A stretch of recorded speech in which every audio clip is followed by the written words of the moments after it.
อเจริญพรสุขสันต์วันอาสาฬบูชาแก่ท่านสาธุชนผู้ใฝ่ธรรมทั้งหลายวันนี้เป็นวันเพ็ญขึ้น15 ค่ำเดือน8ผลที่2เป็นวันอาสาฬบูชาหลายท่านในประเทศไทยคงจะได้ไปทำบุญวันอาสาฬบูชาแล้ววันนี้เป็นวันที่29 กรกฎาคมพุทธศักราช2569พี่น้องสาธุชนคงจะได้ไปทำบุญที่วัดหรือเวียนเทียนช่วงบ่ายหรือกำลังจะเวียนเทียนภาคค่ำตามความสะดวกของพี่น้องที่จะทำวันสำคัญวันนี้ให้เกิดประโยชน์เป็นวันสำคัญอย่างแท้จริงเมื่อวันอาสาฬบูชาเวียนมาถึงประการที่1พุทธบริษัทจะต้องระลึกให้รู้ให้เข้าใจว่าวันนี้มีความสำคัญอย่างไรความสำคัญของวันอาสาฬบูชาเป็นวันที่องค์สมเด็จพระสัมมาสัมพุทธเจ้าทรงแสดงปฐมเทศนาที่ชื่อว่าธรรมจักกัปปวัตตนสูตร แสดงที่ไหนแสดงที่ปาอิสิปตนมฤคทายวันเมืองพาราณสีแสดงแก่ใครแสดงแก่ปัญจวัคคีย์ทั้ง5ปัญจวัคคีย์ทั้ง5มีใครบ้างก็มีท่านโกณฑัญญะวัปปะภัตติยะมหานามะและอัสสชิช่วยเขียนคำว่าสุขสันต์วันอาสาบูชาให้แก่กันด้วยทางTikTokก็ช่วยเขียนด้วยทางFacebook ก็ช่วยกันเขียนว่า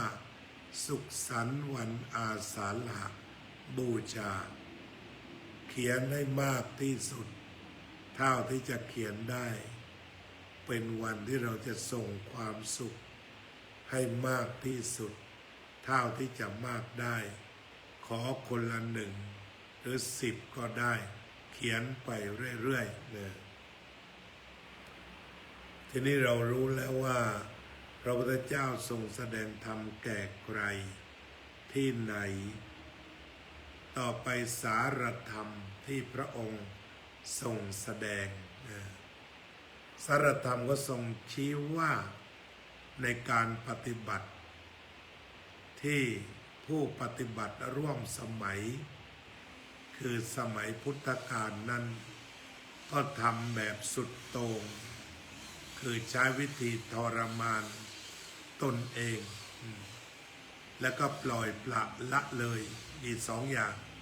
คือทรมานตนเองและตามใจตัวเองทั้ง2 ทางนั้นไม่เข้าถึงความสงบ ธรรมะที่บรรลุสูงสุดคือสงบการตามใจตัวเองไปตามความต้องการทางตาหูจมูกลิ้นกายใจ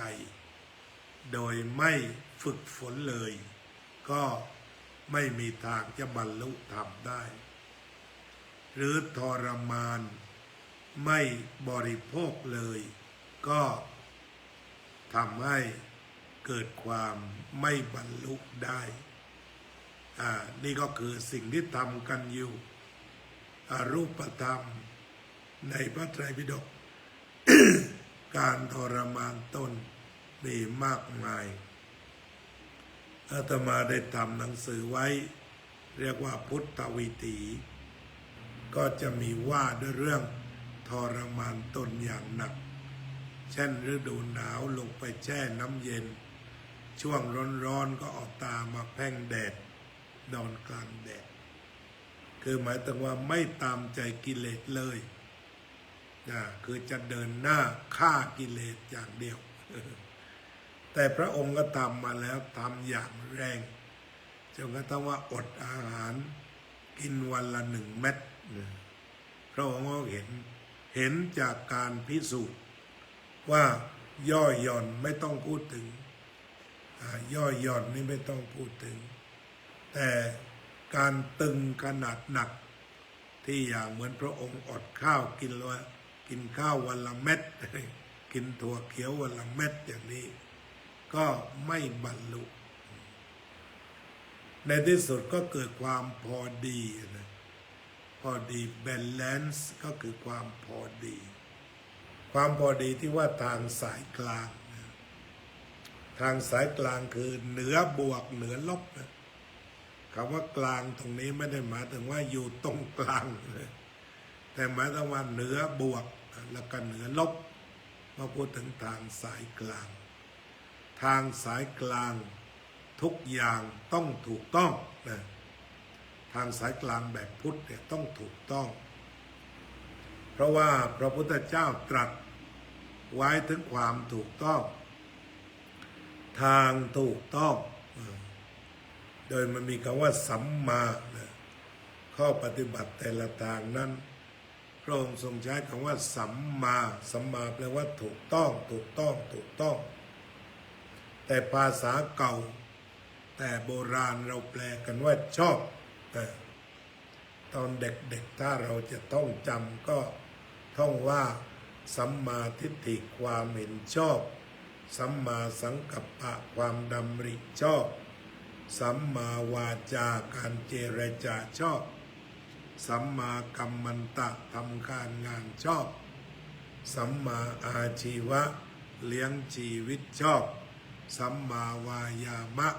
ภาคเพียรชอบสัมมาสติระลึกชอบสัมมาสมาธิตั้งใจมั่นชอบ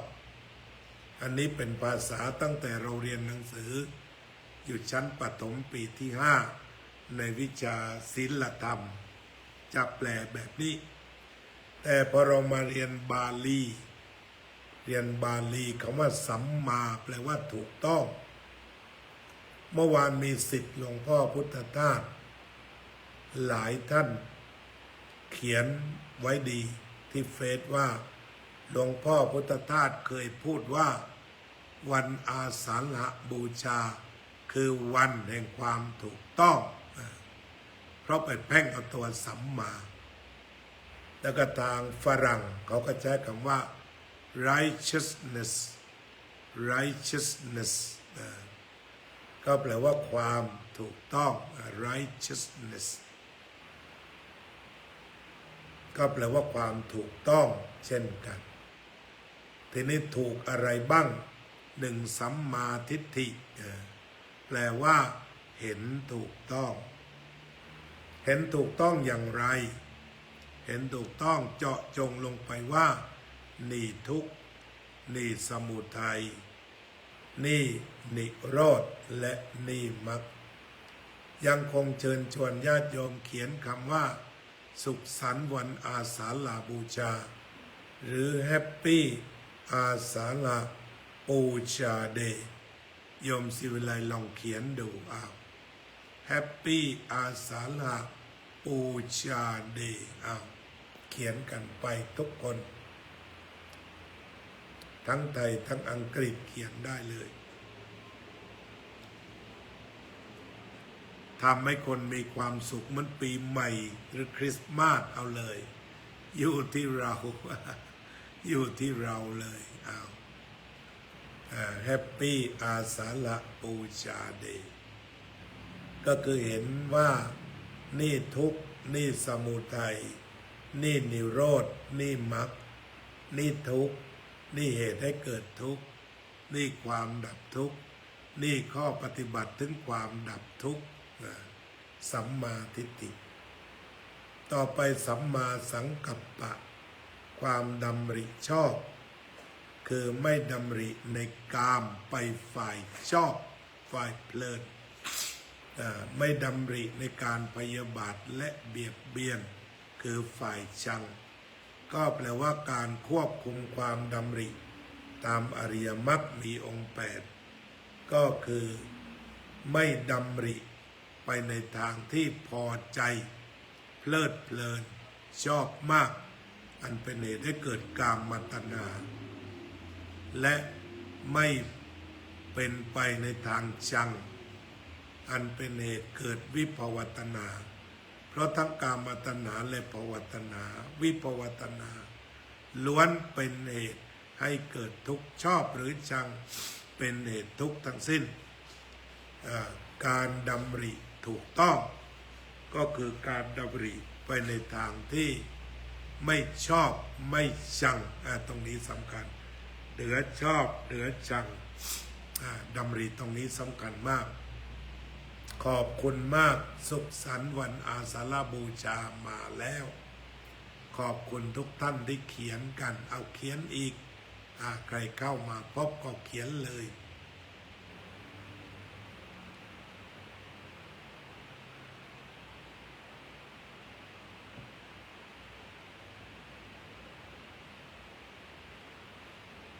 ต่อไปสัมมาวาจาการพูดจาถูกต้องตรงนี้เราเป็นศิษย์ตถาคตพูดถูกต้องในพูดยังไงพูดถูกต้องก็คือไม่พูดเท็จไม่พูดคำหยาบไม่พูดส่อเสียดไม่พูดเพ้อเจ้อนี่เรียกว่าพูดถูกต้องสัมมาวาจาพูดถูกต้องต่อไปสัมมากัมมันตะทำงานถูกต้องนั่นก็คือเป็นงานที่ไม่ฆ่าสัตว์ไม่ลักทรัพย์ไม่ประพฤติผิดในกามนี่งานถูกต้องทำการงานถูกต้องประกอบอาชีพถูกต้องสัมมาอาชีวะไม่ค้าสัตว์เป็นไม่ค้าสัตว์ตายไม่ค้าสุราไม่ค้ามนุษย์ไม่ค้ายาพิษอันหมายถึงยาเสพติดสวัสดีข้ามขอบฟ้ามายังอังกฤษอาจารย์พัชรพลกรับผม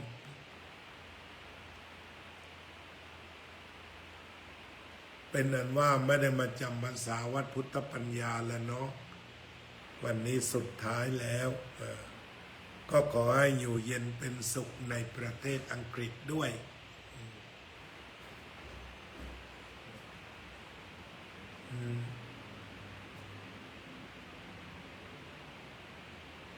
ต่อไปก็เป็นสัมมาวายามะความภาคเพียรถูกต้องความภาคเพียรถูกต้องก็มี4ประการนั่นก็คือเพียรระวังไม่ให้บาปเกิดขึ้นเพียรละบาปที่เกิดขึ้นแล้วเพียรสะสมกุศลเพียรยังกุศลเพียรปลูกฝังกุศลและเพียรรักษากุศลสัมมาสติคือสติปัฏฐาน4พิจารณาเห็นกายในกายอยู่เป็นประจำพิจารณาเห็นเวทนาในเวทนาอยู่เป็นประจำพิจารณาเห็นจิตในจิตอยู่เป็นประจำพิจารณาเห็นธรรมในธรรมอยู่เป็นประจำเรียกว่าสัมมาสติสติปัฏฐาน4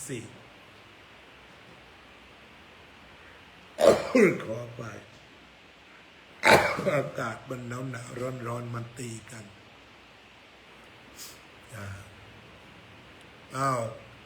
เขียนสุขสันต์วันอาสาฬบูชาด้วยนะเข้ารายการแล้วเขียนด้วย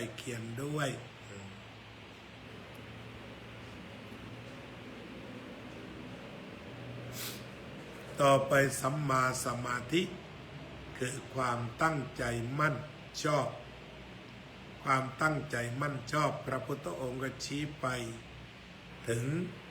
องค์ฌานอันประกอบด้วยวิตกวิจารปีติสุขเอกคตาแล้วก็ต่อจากนั้นก็ละวิตกวิจารเหลือปีติสุขเอกคตาเป็นฌานต่อไปฌานต่อไปก็ละปีติละสุขมีแต่ความละวิตกวิจารปีติเหลือแต่สุขเสวยสุขด้วยนามกายแล้วก็ต่อไปก็เหลือเอกคตาอุเบกขาสติสัมปชัญญะก็คือจิตตั้งมั่นคงลักษณะของสัมมาสมาธิจิตก็จะเป็นกลางสุดขีดแต่เป็นกลางที่คุมอยู่ด้วยสติและสัมปชัญญะมีความเป็นกลางที่มีสติสัมปชัญญะเป็นผู้ดูแลใกล้ชิดอยู่เสมอที่เรียกกันว่าอุเบกขาแปลว่าเข้าไปพิจารณาแม้แต่นิ่งเฉยหมายความว่าพิจารณาไม่มีสิ่งใดเข้ามากวนไม่ปรุงไม่แต่งแต่อยู่กับสติสัมปชัญญะหากโยงไปสู่สติปัฏฐานก็เรียกว่าละอภิชฌาโทมนัสได้เกลี้ยงจิตว่างเลยนะนั่นแหละสภาวะจิตที่พัฒนาให้จิตว่างจากอภิชฌาและโทมนัสว่างจากความชอบชังอันนี้ก็เรียกว่าเป็นสัมมาสมาธินอกจากนี้สัมมาสมาธิจิตจะมีความขาวรอบมีความขาวรอบจะมีความมั่นคงจะไม่มีกิเลสรบกวนจะมีความสงบจะมีความมั่นคงอ่อนโยนและพร้อมที่จะทำวิปัสสนาคือเห็นแจ้งสิ่งต่างๆตามความเป็นจริงวันอาสาฬหบูชาจึงมีอริยมรรคมีองค์8นี้เป็นหัวใจสำคัญที่พุทธบริษัทจะพึงปฏิบัติหรือพิจารณาถึงความสิ้นทุกข์ทีนี้การบูชาในวันนี้ก็ทำได้2 อย่างนั่นก็คือปฏิบัติบูชาและอามิสบูชาปฏิบัติบูชาการทำวัดสวดมนต์การนั่งสมาธิเป็นการปฏิบัติตามอริยมรรคมีองค์8ครบถ้วนทุกครั้งนี่เรียกว่าปฏิบัติบูชาหลายท่านสวดธรรมจักรกันหลายรอบตรงนั้นเรียกว่ากำลังปฏิบัติบูชาหลายท่านเดินจงกรมหลายท่านนั่งสมาธิวันนี้ที่วัดพุทธปัญญาก็จะมีการลงอุโบสถฟังปาติโมกข์จากนั้นทำวัดเช้าด้วยกันเวียนเทียนด้วยกันภาคบ่ายก็สวดธรรมจักรแปลด้วยกันแล้วก็ฟังธรรมะด้วยกันภาคค่ำทำวัดสวดมนต์แปลวัดพระธรรมกายสวดเป็นล้านครั้งใช่ไหมรู้สึกเคยได้ยินอันนั้นก็ถือได้ว่าเดินตามอริยมรรคมีองค์8พากันเดินตามอริยมรรคมีองค์8ครบถ้วนสมบูรณ์ทีนี้คืนนี้ทางวัดพุทธปัญญาเองก็จะแสดงธรรมตั้งแต่3 ทุ่ม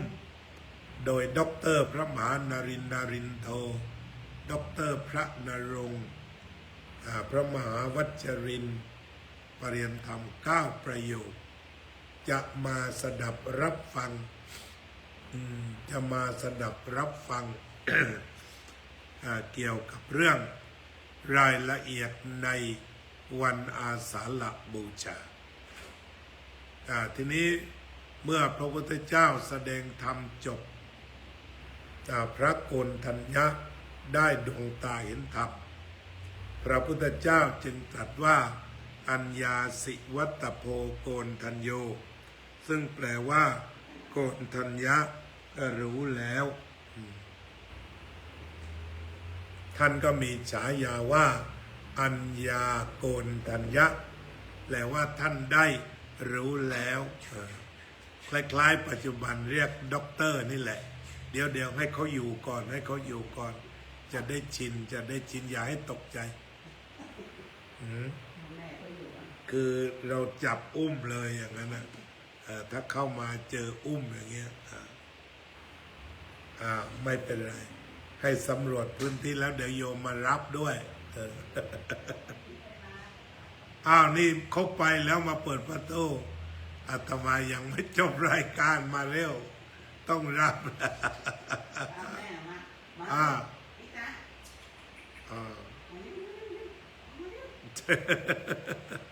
มาถึงเลยเนาะวันนี้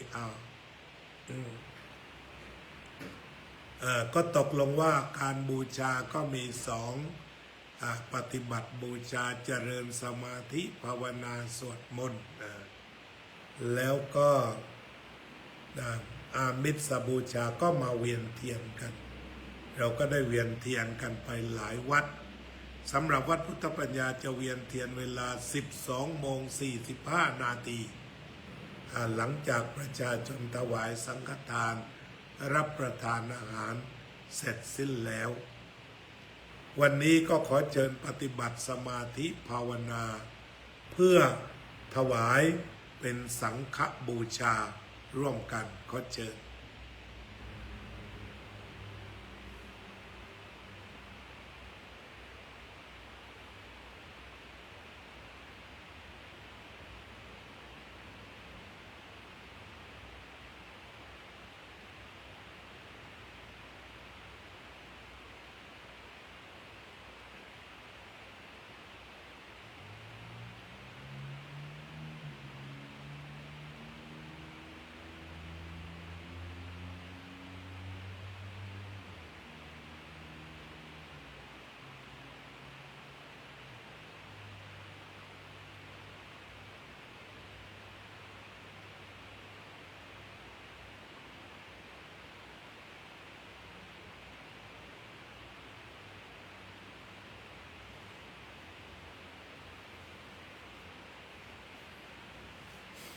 สัพเพ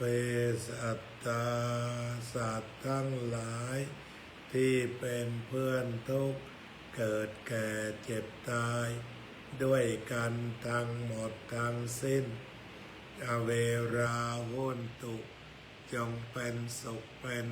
เถิดอย่าได้มีเวรแก่กันและกันเลยอัพยาปัจจาโหนตุจงเป็นสุขเถิดอย่าได้พยาบาทเบียดเบียนซึ่งกันและกันเลยอานิกาโหนตุจงเป็นสุขเถิดอย่าได้มีความทุกข์กายทุกข์ใจเลยสุขีอัตตานังปริหารันตุจงมีความสุขกายสุขใจรักษาตนให้พ้นจากทุกภัยทั้งสิ้นเทินอภิวาทนาสีลิสะนิจจังวุธาปัจจายโนจัตตารโอธรรมาวัฏันติอายุวันโนสุขังภะลังจากไปก่อนนะทั้งสองส่วน